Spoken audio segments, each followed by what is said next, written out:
Hello, and welcome to the 2025-2026 School Library Access Mini-Grant Business Meeting. Congratulations on receiving your grant. This webinar will cover the requirements, timeline, and recommendations for grantees to complete the grant successfully.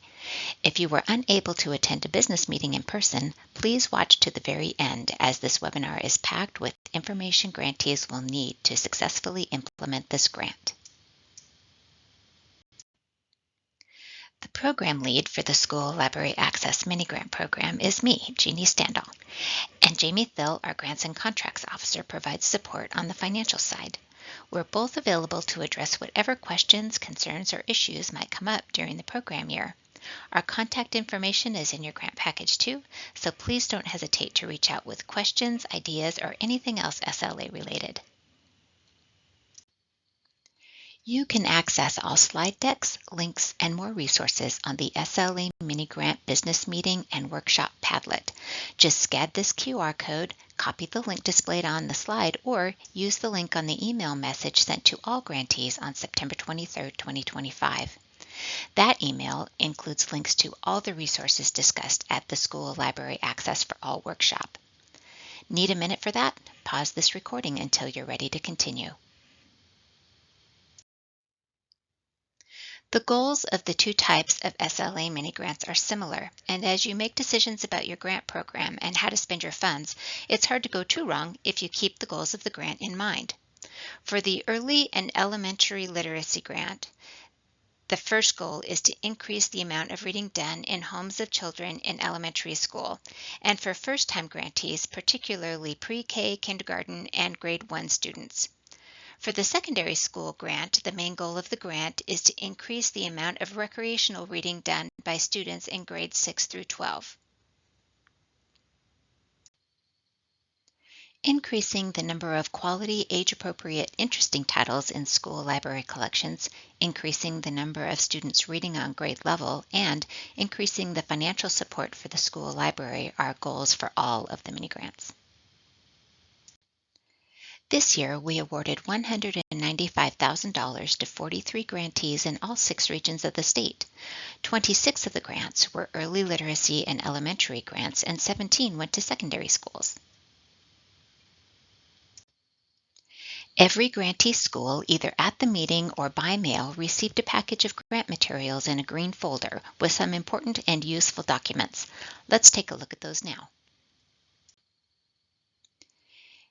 In the folder, you should find the grant application and agreement, which you also received last spring in your email inbox, a copy of the award letter and your acceptance of the award, which you also received last spring via email, a cool map with this year's grant cohort, and that's also on the Padlet mentioned earlier, a contact list of this year's grant cohort, which is only available on the paper in your grant packet, and a detailed grant timeline, and this too is on the Padlet.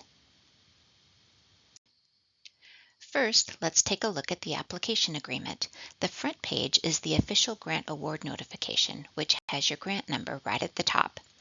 ICFL administers a number of grant programs, and your grant number helps me locate your grant quickly to answer your questions faster. The grant agreement is loaded with information and all the details about your grant, including all the requirements for your specific type of mini-grant, and is a great reference whenever you need to refresh your memory. A few important things to remember about the requirements for each grant type are: early literacy and elementary first-time grantees, you are buying books for your pre-K through grade 2 students. Those 4 to 7-year-olds will be taking those books home, and so you are also tasked with educating parents about the grant program and the importance of reading with their kids. Early literacy and elementary repeat grantees, you are buying for all the grades in your school up to grade 6, and will also have some educating to do. And don't forget about that 10% match for repeat grantees. The grant requirements for this grant include holding some kind of family literacy event, which is a great opportunity to let parents know about this program. Secondary first-time grantees, you are buying books for all the secondary students in your school with an eye toward your Culture of Reading project. Secondary repeat grantees, when we have some, will also be looking at that 10% match. Some of you may not have been in your current role when this grant application was submitted, and you and/or your principal may not have had the chance to read the grant agreement. Take a few minutes and read the grant application. Once you have read it, please circulate it to your principal, especially if that person is new to the role or to your school. It's been a while since you accepted this grant, so even if you were the one to apply, it's a good idea to refresh your memory before moving forward. Once you've read or reread the application, double-check that you and your administrators understand the details.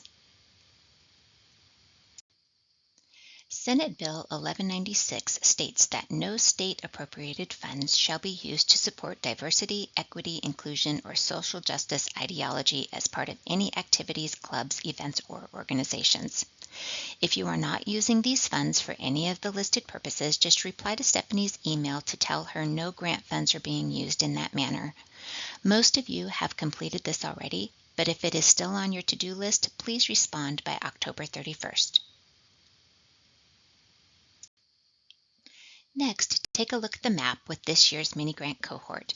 As you can see, schools from every corner of Idaho received a grant this year. Along with this map is the contact list with email addresses for all grantees. This contact information isn't posted anywhere else, so you'll want to keep track of that document. In addition to having contact information, this year we're trying a listserv just for SLA grantees. You'll be able to easily communicate with each other, ask questions, talk about ideas for programming, and share resources. Please take a moment to subscribe to the SLA Grantees listserv and post something there by sending an email to slagrantees@icfl.groups.io. We can extend the connections we made at the workshop and support one another throughout the grant year. And of course, you can contact me pretty much anytime. This is a very general version of the grant timeline. There is a more detailed version in your grant package. The items in red on your timeline are required deadlines, and the items in black are more of a pacing guide to help make sure you'll be able to meet the deadlines. Most of you attended the business meeting and workshop, so you can check that off the list. Your grant funds will arrive by the end of September via electronic funds transfer. In October, you should place your first and largest book order. In November, place your second book order. Strive to have nearly all your grant funds spent or obligated in the first semester. You may want to save some of the funds for the announcement of the Youth Media Awards, just in case you'd like to buy the 2026 winners of the Newberry, Caldecott, Geisel, or other awards. Remember to request the financial report for your interim report before you leave for the break. If you wait until after, your fiscal team may not have enough time to get the report to you by the January 16th deadline. At the end of January or beginning of February, double-check book orders for back-ordered titles. If the titles have not been delivered yet, consider canceling those orders and ordering books that are in stock. Remember, when you place an order, it does not mean your funds have been spent. Funds have not been spent until the books have been delivered and the invoice has been paid. By March 1st, 2026, 100% of your funds must be obligated, and by April 1st, all funds must have been spent. Any funds that are left unspent must be returned on April 2nd, even if it's just a few cents. The final report is due on April 24th, 2026. Some additional resources are available on the Padlet, including a Grant Management Best Practices tip sheet, a copy of the grant timeline, this webinar recording, supporting research, tools to help spend your grant funds, resources we hope will make your grant year easier, and guides and tips for reporting. And there's more on the School Library Access mini grant page on the ICFL website to help you prepare for reporting. There are questions to expect for the interim and final reports, an example of a financial report, and another place to find this recording. You'll find the links to the report forms on the SLA mini grant site too, and those forms will open 30 days before the report is due. Moving on to the requirements. Requirements are dependent on whether you have an early literacy, elementary, or secondary grant, and if your school is a first-time grantee. As we go through the requirements, keep in mind the type of mini grant you have. The grant requirements are kind of a big deal. Not like guidelines, they really are requirements. These are the big ones for each grant type. If you are an early literacy and elementary first-time grantee, all pre-K, kindergarten, and first grade students will be allowed to check out more than one book per week starting the first semester of school. Students in all grades will be allowed to check out nonfiction books. Why, you ask, is this a requirement? When this grant began, there were many elementary schools who simply didn't have enough nonfiction for all students to check them out. If you are in this situation, we hope you'll use this grant to solve that problem. All grant funds will be spent on age-appropriate books for pre-K, K, or first grade students.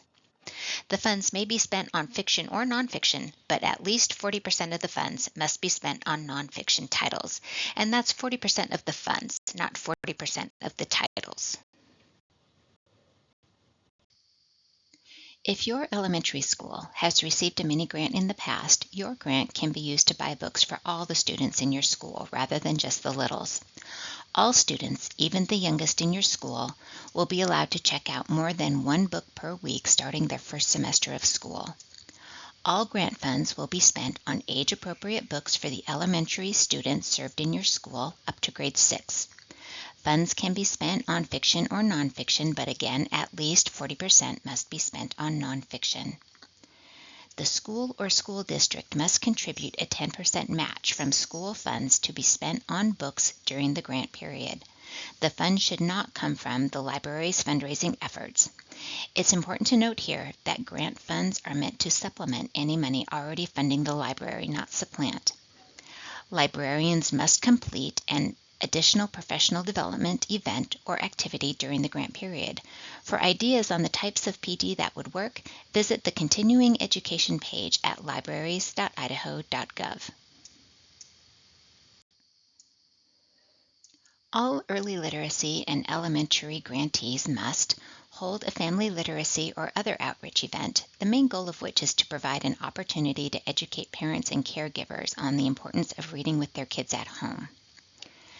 50% of grant funds may be used with any single publisher, more on that later, and students in all grades will be allowed to check out nonfiction books.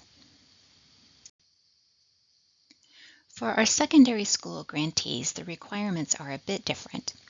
All students will be allowed to check out and take home books of their choice for recreational out-of-school reading. Grant funds will be used to purchase titles intended for recreational reading rather than required reading, and at least 40% of the funds should be spent on nonfiction.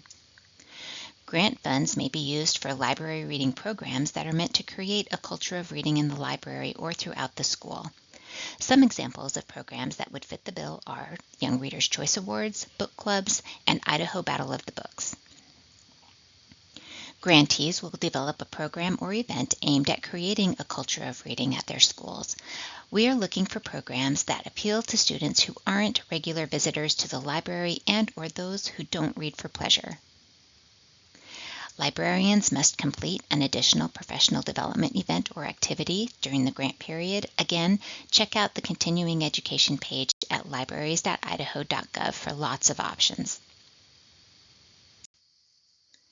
And all grantees will attend the School Library Access for All workshop or view the webinar and attend a meeting with me. All grantees must respond to the message from Stephanie regarding Senate Bill 1196 by October 31st, and all grantees must submit complete interim and final reports on time. And an additional note, again, SLA mini-grant funds are meant to supplement, not supplant funding that is already being provided to the library. As this applies to the match required for repeat grantees, if a book budget meeting the 10% requirement is already provided, that will fulfill the matching requirement. However, funds that pay for library services and materials other than books, like funds that are needed to pay for the catalog or ILS software, cannot be considered matching funds. There are a few specific things that are not allowable with these grant funds, and we'll talk about those here. AR tests and supplies are not allowable. There are a lot of subscription services out there, but subscriptions are not allowable simply because you cannot complete the subscription during the grant period. and you can't buy food.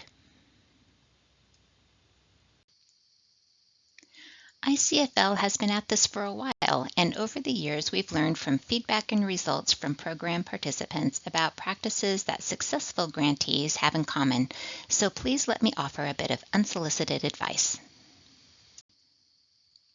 We're calling these best practices, but we could call them lessons learned. You have some paper documents, but most of your grant documents and all of our communication happen via email. After you've completed the business meeting and the training, find a place to keep all grant-related documents where the whole grant team, including your admins, can access it. Every year, grant team members leave their schools for a range of reasons from happy to tragic.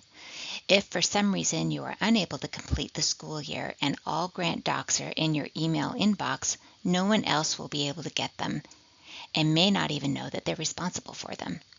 Unless there's a place where electronic documents can be stored where everyone on the grant team can access them, we recommend going a little old school and printing the grant documents and saving them in a physical space. Be sure your grant team reads the grant agreement and is aware of the requirements. Show everyone where to find the SLA mini grant page on the ICFL website, which should be bookmarked. Add all grant deadlines to your calendar along with reminders. Once the school year is underway, time goes quickly and those dates are upon us before we know it. And we are here for you. Use us as a resource. Ask questions and keep us in the loop with changes and updates. And finally, make best friends with your person on the fiscal team. Ask them to sit down with you so you can learn about how their procedures work and how you can make sure the grant transactions go smoothly for them. Find out how to order books, how purchase orders and vendor payments work, how to request a grant expenditure report, and how to read your financial reports. Make sure you understand the timeline for ordering, receiving, and paying for books. You know the timing of the purchasing cycle, and the fiscal team understands requirements for this grant. Make sure you know your fiscal team's coffee order too. Good communication is a must. So again, if you leave during the grant period, please let us know. You absolutely must spend all your grant money, every single penny. If you encounter problems with spending, please let us know and we can help you. Make sure ICFL email addresses are safe listed and check the junk mail regularly. Let us know about important changes in your school, like changes in the grades you'll serve or a significant change in size or demographics. Read the mini grant news for updates, award news, deadline reminders, and other tidbits in a cute infographic-ish format. And be sure to subscribe to The Scoop. You may wonder what happens with all that data and information you put into your reports. We use it for a number of things. We use it to inform our reporting to our funders and our Board of Commissioners. As a state agency, we're audited every 3 years, and we use it to document what happens with subgranted dollars and to fulfill auditors' requirements. We also use it to educate our legislature on the value of school libraries and the learning that happens through reading. And last but not least, we use it to educate ourselves on the wonderful as well as challenging things that happen in school libraries in Idaho. So with that in mind, let's go over the reporting that's required with this grant. As you get started with the grant, take a look at the questions on the interim and final grant reports. You can find those questions on the mini grant website as questions to expect on the interim report and questions to expect on the final report. That way, you'll be able to gather the data as you go and won't be taken by surprise by any of the questions on the report. Once you are filling out the interim report, in addition to answering the questions, you will submit a list of book titles you've purchased. That can be the packing list that was sent with the books, a summary slip, or an Excel or Word doc listing the title and author of the books. Please don't use the order or the PO because all those books may not have been delivered yet. Please submit the grant report between December 16th and January 16th. The form will be available by December 16th. A financial update is required with the interim report and must be produced by your accounting software. There's an example of a financial report on the website, and we'll cover the information that should be included on the financial report in a few minutes to give you an idea of what that will look like. Be sure to request that financial report before you leave for winter break. If you're an elementary grantee and you've not yet had your family outreach event, please include a brief description of what you're planning in the interim report. By March, as the end of the grant year approaches, there are some dates and benchmarks to meet before the end of the grant period. All grant funds should be obligated by March 2nd, 2026 at the very latest. All the funds must be spent, meaning all invoices have been paid by the end of the grant period, April 1st, 2026. No dollars or cents can be left. If any money, even a penny, is left, you must send it back on April 2nd. No one will be happy about that. For a little cushion, please consider spending a little over the grant amount, say $20 to $50. It's one rare time in life that it is far, far better to overspend by a little bit. You will find it impossible to spend exactly the amount of your grant. The final report is due April 24th, 2026. Some of us may have an accounting background, but for the rest of us, fiscal terminology can be confusing. Let's do a vocabulary primer so we're all on the same page. A purchase order or PO request comes from the person who wants to buy something and provides information to the fiscal team about the vendor, items to be purchased, amount of money to be spent on the purchase, and the source of funding to pay for the items. The purchase order indicates funds are intended for a particular purpose and usually authorizes a purchase. The order is the communication with the vendor that lets them know what the purchaser would like to buy. A packing slip is a list of the items that are in a shipment. The invoice is the bill.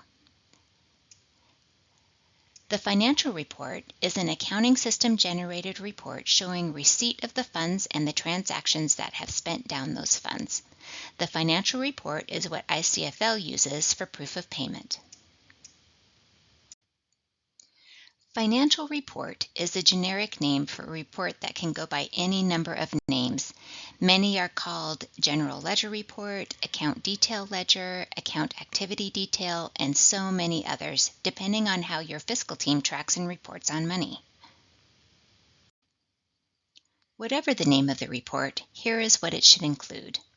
This is a real example from an interim report. We see this report is called General Ledger On-Demand Report, and about a third of the way down the page are some headings. Under the heading Budget, we see that the $5,000 grant award has been put into this account. Under Range to Date, we see the amount of money that has been spent, meaning the check has been written to pay the invoice so far.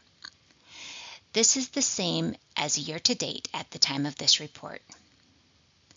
Under Balance, we see the amount of money that is left to spend.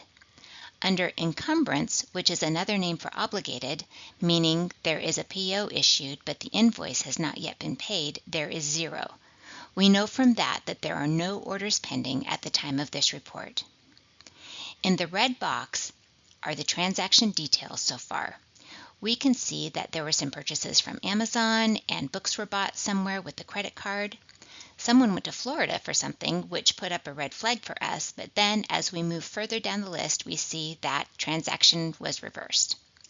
It had simply been mistakenly posted to this account. Along the bottom, we see the summary totals again. A report like this tells us everything we need to know about the state of the grant funds at interim report time. With this one specifically, it's a little concerning that most of the funds haven't been spent or obligated, and so I might give this school a call to see if there's anything I can do to support the grantee and help them meet upcoming deadlines. And speaking of reports, I read them all. We love the kudos and the thank yous, but we also need some information that describes your experience with this grant. It's important to us to keep improving our programs, and to do that, we need input from you. So here are a few tips for writing a great report. Before starting the report, use the list of questions provided on the mini grant site to help you gather and prepare information for your answers. Use the electronic form provided through the link on the mini grant page. Read the questions carefully and answer them using clear language. Be careful with the use of words like they, it, things, and other nonspecific language. I tend to get lost in the indirect objects. Use that data gathered through the reporting period for your report. Have a colleague that is unfamiliar with the grant proofread for clarity. If that person can understand what you're trying to say, then probably I will understand what you're saying. And use specific examples. And remember, proofreading is important since small details can make a big difference. We've mentioned data and collecting information a few times during this business meeting, but when we say data, what do we mean?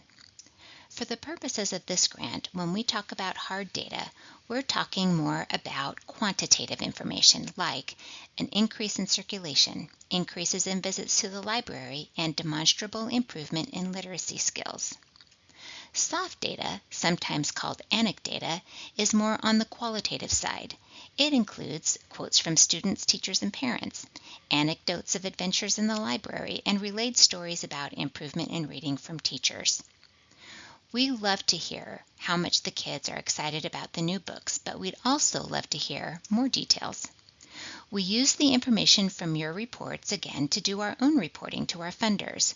For SLA mini grants, we report to the Idaho legislature about the impact of these funds. That information comes from your reports.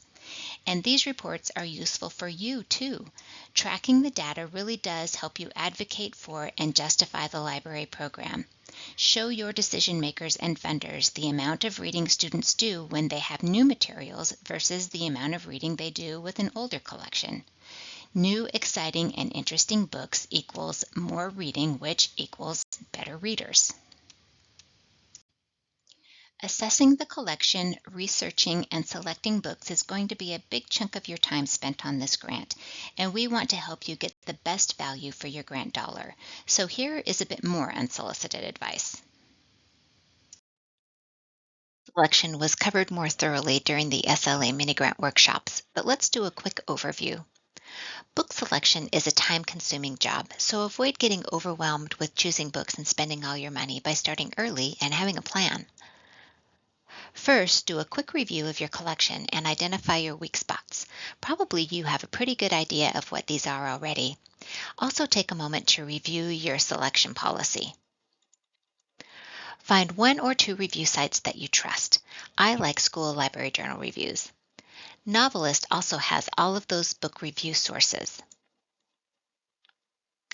Purchasing student requests is an effective way to help students be invested in their library. However, since students are probably not familiar with your selection policy, it's a good idea to give those suggestions with which you aren't already familiar a good look.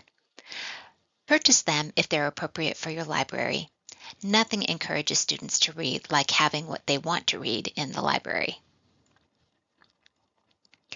Bilingual and cultural books are awesome. Be sure to check for stereotypes in books before purchase. This is also important when considering titles for weeding, which we'll cover later. Wish lists and teacher suggestions? Yes, but be sure teachers understand these books are primarily for pleasure reading and not for instruction or classroom work. Books for classroom libraries and level reading sets? No, those are classroom materials and not really considered recreational reading material. Remember, one of the goals is to have kids take the books home to read for fun. Requiring kids to keep books that they check out from the library in their classrooms does not meet the goal of the grant. Perhaps students could check out an additional book to keep in the classroom, but they should be taking books home to read with their families. Avoid the one-stop shop, meaning those deals that say if you buy this number of books, the organization will give you this number of books for free. This sounds cynical, but those free books might not be the best books. They might be the books that couldn't be sold. Also, many times those package deals are how some of those titles we don't want to see end up on your title list. You want to select the very best books for your students and leave out the leftovers that can't be sold elsewhere. Be sure to keep your grant timeline in mind. You may want to have a tiny bit of money in January when the Youth Media Awards are announced, in case some of the award winners would also be winners for your students. But plan on spending nearly all of your money in the first semester of school. And always keep top of mind that for these books, we're interested in interest level, not reading level. This year, ebooks and e-audiobooks are allowable purchases with these grant funds. Digital materials like this are very useful tools, especially when we're working with students who can't or won't come to the library to get print materials. There are, however, some considerations for ebooks and e-audiobooks. If you invest in e-materials, how will your students access them? Do they have an internet connection available? How can they download at school? Does your school's Wi-Fi extend to the parking lot for after-hours access? Do students have a device on which to read? Many schools have become one-to-one schools where each student is issued a device, but many have not. If not, are there devices students can borrow from the library to take home? Do students and parents have the know-how to access and check out digital materials from outside the school building, especially the parents of the youngest students who may need help downloading materials?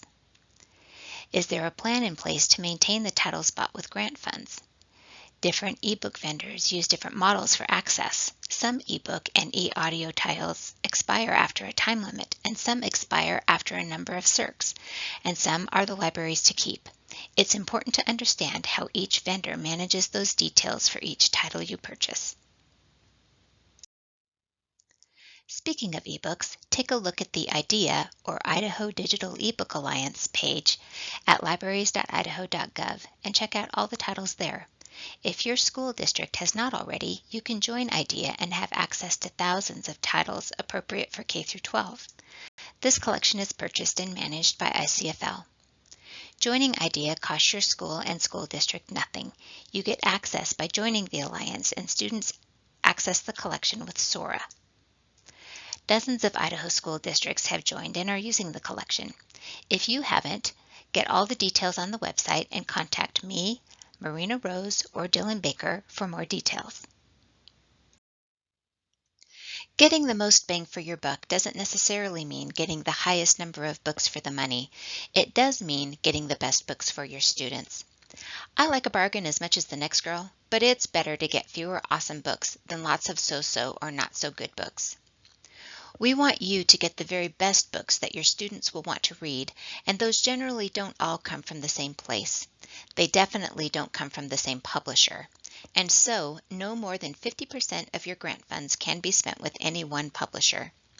For the purposes of this grant, we are defining a publisher as an organization that produces and sells primarily their own titles. A few examples are Abdo, Gumdrop, Usborne, Scholastic. A vendor is an organization that sells titles from many different publishers. Some examples of those are Amazon, Ingram, Follett, your local independent bookstore, Permabound, or Bound to Stay Bound. Again, it's usually best to avoid the package deal that says if you buy this many books, we'll throw in these books. Sometimes those books are just fine, but sometimes those giveaway books are the books that can't be sold. Just pick the books that your students and collection need. If shopping local or shopping in Idaho sounds like a good option for you, keep in mind that many local vendors offer discounts and free shipping to teachers and librarians. First-time grantees of the Early and Elementary Grant, we want you to purchase great books that young students will be reading with their adults, and not as many books that they should be reading on their own. This helps build their vocabulary and love of reading, and there aren't very many super interesting books with rich vocabulary written at the .5 AR level. So focus on age-appropriate topics in which your students will be interested, with the understanding that they don't need to be able to read it themselves. Reading levels, which were meant to be used for instruction, are flawed and may do more harm than good when it comes to reading for pleasure. When they get books from the library to take home to read on their own or with their families, let students have what they want. Make it a low-commitment transaction. If they take it home and don't like it, let them return it the next day and try something else. Make the library a place where they are free to choose what interests them. Early and elementary literacy grantees. There are some things that we do not want to see on your title list. Titles like A Child Called It or Hamlet, unless it's a young reader's edition, and reference books that are meant to stay in the library really are not good purchases with these grant funds. Lots of elementary kids are interested in reading about the military, but be careful with books about warfare and pay special attention to make sure those books are age appropriate. First-time grantees, keep in mind that most biographies are for older kids. If you do buy some biographies, make sure they are about people the littles know about. While you are focused on pre-K through first grade, you might consider books with up to a second grade interest level, as some first graders have a little more mature reading interests. Even if you are buying for the littles, it's great to let students from all grades check out these new titles. We recommend not limiting them to pre-K through first grade students. Secondary grantees focus on out-of-school reading for pleasure. Buy the books that interest the students. This is for their recreational reading. This grant should not be used for classroom sets nor literature circle sets, but may be used for extracurricular book clubs. This grant does not directly support classroom projects, but if the books are used for classroom projects incidentally, then that's fine. It's okay to purchase paperbacks, and more than one, usually not more than 2 or 3 though, of the same popular titles are okay to purchase. 5% of your grant funds can be spent on vendor and processing fees. Consider at least buying the MARC records if they don't come with your books for free. That 5% can save you hours in processing time, getting those books on the shelf and available to kiddos much faster. You can spend up to 20%, less the 5% for processing fees, for your family literacy event or your Create a Culture of Reading project. Use those funds to make your event or project effective. If you have questions about what is allowable or what is not, please call me or email me. We can talk about it and find a way for you to implement your idea. If your circulation policies are changing for this grant, don't wait to start checking out those books till the new ones arrive. Let the kiddos learn and practice with the older books. By the time the new ones are on the shelf, they'll be old pros. We want those books to get into the hands of your kids as soon as possible. Also, again, don't wait to start purchasing. Back-ordered books are a real thing. Don't wait until March to figure out what funds have really been spent and what books are back-ordered. And that brings us to teaching the kids about caring for their books and returning them to the library. We've found that schools that implement the books and backpacks are buddies philosophy have fewer problems with lost and damaged books. The idea is that books are either in your hands or in your backpacks. They aren't at the dinner table or on the side of the bathtub. They aren't in the closet or under the bed. They aren't in the backyard or in the trunk of grandma's car. They are either being read or they are in the backpack. In addition to helping with the lost and damaged book problem, kids don't have to worry so much about remembering Library Day because the books will necessarily be in their backpack on Library Day. At the beginning of the school year, introduce the system that you will use to help your kids care for and keep track of their books, and practice with your current collection before the new books start coming in. Give books and backpacks or buddies a try. If you teach the kids and train the kids at the beginning of the year, it really helps. If you will be circulating more books than you have in the past, you might be thinking, how am I going to reshelve all those extra books? And I know it's best, but I don't have space to display all these books with the cover out. Give bins a try. Benefits are twofold. They're easy for kids to access and see the covers of the books, and they're quick and easy for librarians to reshelve the books. If you take a learn it, know it, live it approach, books and backpacks or buddies really helps limit that lost and damaged book problem. What else can you expect? You'll receive a short little infographic style newsletter with reminders of upcoming deadlines and short tidbits. It takes about 2 minutes to read, but it is full of great information. We'll have a couple of optional check-in chats. If there's something that you want to talk about or pick up ideas from the rest of your cohort, this is the time to get together and talk about how it's going. I'm here to answer your questions whenever you have them, or just be a sounding board, or share some things that may have solved similar problems for grantees in the past. In the first mini grant newsletter that will land in your inbox soon, there will be information about monthly office hours on Zoom where anyone can pop in and chat or ask questions.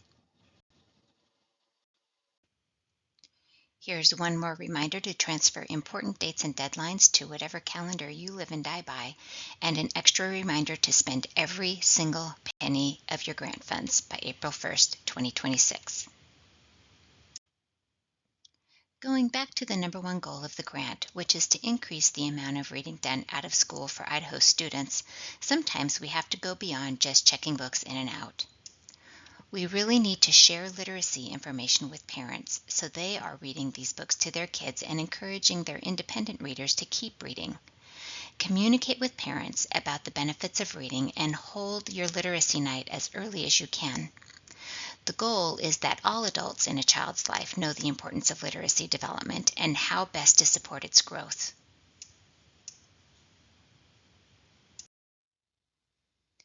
If you or another representative from your school were unable to attend the in-person business meeting and training, please email me with one detail of this recorded meeting that you found interesting, along with your name and school. Once I receive that email, I'll send you a free book for your library's collection. And in the meantime, please reach out to me or to Jamie with any questions or concerns.